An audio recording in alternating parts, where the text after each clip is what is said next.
I'm John Woodward. I'm Vice President of Global Commerce at the Metro Atlanta Chamber, which is the international team for the Metro Atlanta Chamber. Well, Atlanta is attractive to European companies in general. Europe is one of the principal investors in Atlanta, European companies coming to Atlanta, and that's because it's a key gateway into the U.S. It's a major metropolitan area with all the assets one would expect in a major metropolitan area, yet a cost structure that's more like a secondary or even tertiary market. So it's a natural gateway for companies entering into the US.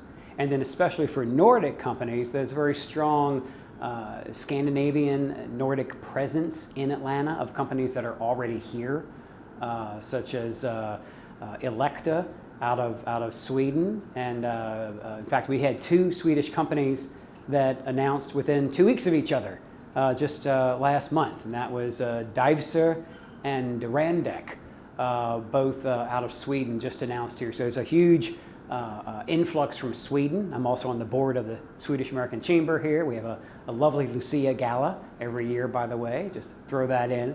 But in addition to Sweden, I mean, Denmark, certainly, Kamstrup, for example, a Danish company with their U.S. headquarters here, and there are others, Fabricare, I believe is another, and others on top of my head. Norway, most recently, entered the market with Freyr, which is a battery, electric vehicle battery company that's setting up a major operation in Metro Atlanta. Even Finland, Kemira out of Helsinki, has a presence here, their U.S. operations here in Metro Atlanta. These are just some off the top of my head, but there's a strong Nordic presence here in Atlanta, and they come in, as I said earlier, for the same reason other European companies come in, because of the cost proposition, because of the workforce, the talent, and because of the tremendous unparalleled access to the rest of the U.S. market. Well, the Atlanta airport is the busiest airport in the world by passenger count. It's also the most efficient. That is, people get in and out very efficiently. Again, with Nordic companies, as with European companies in general, the airport provides not only that service back to the mother country, although there are many nonstop flights to Scandinavia proper, although it's very easy to get there, and then significantly for companies coming in, it provides that unparalleled access to markets within the U.S. When companies come to the U.S. from Europe, we're not expecting them just to do business in Metro Atlanta. The idea is they're coming to do business in the U.S. market entry. And for the reasons I already mentioned, Atlanta is a very economical and efficient place to set up for companies coming in, but also they don't just have to do the business there in Atlanta. As they are entering the U.S. market, easily do a nonstop flight from Atlanta to New York, to Boston, to Toronto, to Miami, 80% of the U.S. market within a 2-hour flight from the world's busiest airport. So what we found is companies that come in, they're not coming in setting up a giant factory to start. Many times they're coming in setting up a sales office, setting up an office to handle their U.S. business they might already have. But that person needs to travel around to different locations, and having the world's busiest airport, the busiest domestic airport, certainly by far in the U.S., and the most efficient right here, provides that easy access to grow within the U.S. market. Well, Atlanta there are several elements to that. Atlanta in general is a general business hub. So it has a large concentration of Fortune 500 and Fortune 1000 companies. These are the largest publicly traded companies in the U.S. And Atlanta has one of the largest concentrations of those of any metro in the U.S. But in addition to that, it has the largest concentration per capita of Inc. 5000 companies. The Inc. 5000 are the fastest growing private companies. So on one hand, you have major publicly traded legacy companies like Home Depot or Coca-Cola or Delta Airlines. On another, you have these fast-growing private companies, and both of them have headquarters in Atlanta, which underscores the general business strength. Now, as far as sectors are concerned, there are certain sectors that are particularly strong in Metro Atlanta, and that would be an obvious one is fintech, financial technology, related to that cybersecurity. Related somewhat to that is health tech and digital health is another, life sciences. Another is digital media, film production.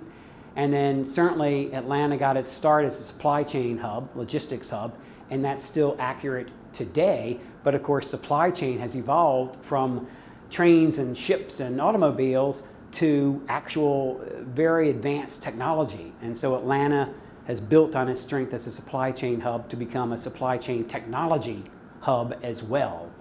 So those are some of the sectors that are strong, and they relate to some of these strong companies coming out of the Nordics. Another sector that's very fast increasing is EV, the EV side, electric vehicles, sustainability. So think about some of these companies we named from the Nordics, such as Freyr out of Norway on the battery side, plays into that EV sustainability sector. Elekta out of Sweden plays into the life sciences medtech side. So again, where those clusters are similar with the mother country is where there's the best opportunity for connections and for growth.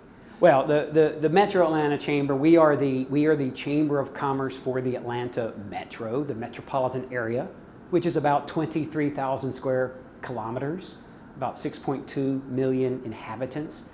Our team is on board here. We're a nonprofit. We're a private nonprofit funded by the business community specifically to be a resource for companies coming in. So my team, my global commerce team, specifically helps with U.S. market entry. We equally have an ecosystem team, an industry sector team that has specialists on staff in some of those sectors that we mentioned. That helps the companies learn about that ecosystem and be connected within it. We have a project management team that actually holds the hand of the company as it's exploring the market. And that project management team as well will work with the government sector, the state side, the local side, in case there are incentives for the site search, for other collaborative efforts with the government sector. So we're really here to be a resource for companies coming on in, and again, working with our partners in the government sector, in the university sector, and our bringing in our business connections. That's the value add that we offer, gratis and confidential. Our site consulting services are here, again, to be a resource for the companies exploring the U.S. market. There are a great many accelerators and incubators here in Metro Atlanta. Some of the best known would be Atlanta Tech Village, ATV, which is the third or fourth largest tech incubator in the United States. Another is ATDC, which is affiliated with Georgia Tech, one of the leading engineering schools in the United States. Another is RICE, one of the principal, RICE, Russell Innovation and Center for Innovation, which is one of the leading minority and black business-owned incubators in the United States. So again, these are all leading tech incubators in the U.S. And in addition to the incubators and the accelerators, Atlanta is also a hub for innovation centers.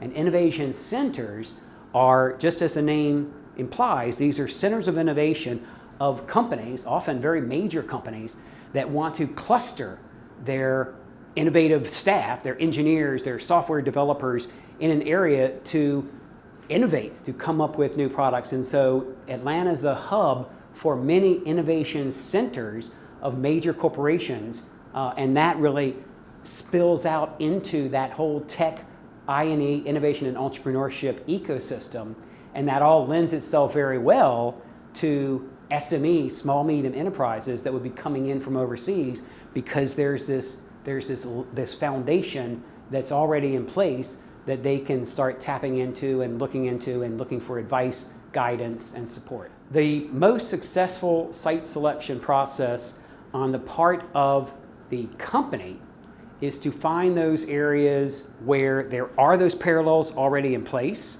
As I mentioned earlier, those ecosystem parallels where the economy and the efficiency makes the most sense.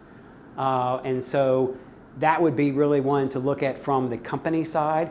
On the receiving side here, that is a side in the U.S., to find that community, that area, that region that is truly collaborative in its efforts. That you have the Chamber of Commerce, you have the local and regional governments, you have the state governments, the academics, and where needed, the business community all working together to be a resource for that company. And the bottom line, when companies come in to the U.S., they're generally coming for one of two reasons. They're either coming because they already have customers in the U.S., a client base, customer base, that says, we want you to be here to service our business, or they built a better mousetrap. They have a better product, a better widget, a better service, and they want to bring that into what is still the world's largest consumer market. Either one of those, they have different paths for entering the U.S. market, but there's certain fundamentals in place that are the same, and that is efficiency, economy, collaboration, ease of entering that market, servicing your current customers, and then servicing new customers. And where those boxes get checked is where the company wants to consider for their short list of locations. Atlanta, Metro Atlanta, meets those boxes. My advice to a Nordic company, just as it would be to any European or Asian or South American, North American company, is to do your due diligence as you're exploring the U.S. market, just as you would do your due diligence with your own business in your mother country. Don't come in on a whim. Don't come in because that's where a popular area is, or you just want to live there, or you like the sun, or you like the mountains, or whatever it might be. It should be a business data-driven decision, just as I would assume the business model is back in the mother country with the business itself. So for that, you would look for data points that are relevant to your site location decision. These could be demographic points. These could be transportation, logistics points. This could be number of Fortune 500 headquarters, number of nonstop routes, the cost of a 4-bedroom house, the average cost of a 4-bedroom house or a 2-bedroom apartment, tax index, not individual tax rates, by the way, tax index or cost of living index. So look at data, look at it holistically, and look at it methodically, just as you would your business, and base that initial search on that data and get those apples to apples comparisons, the data points to data points with different areas. From that, you start proceeding with your short list. And again, I mention this because on pure data, Metro Atlanta comes out looking tremendously strong as a major metropolitan area in the United States, yet with all the assets of a metropolitan area, universities, workforce, companies, air service, cultural life, sports teams, everything you expect in a major metropolitan area for the quality of life and the business, but also with a cost structure that frankly is a lot lower than other major metropolitan areas. So you get the benefits of both sides, and that is all evident in any sort of data sheet, but certainly look at the data as you go through your process. Now, we're here to be a resource, the Metro Atlanta Chamber, my team, my colleagues, we're here to be a resource as companies are exploring, and again, we have close connectivity with Scandinavia. I'm over there often myself, and we welcome folks to come in and sort of kick the tires if they have any questions with us.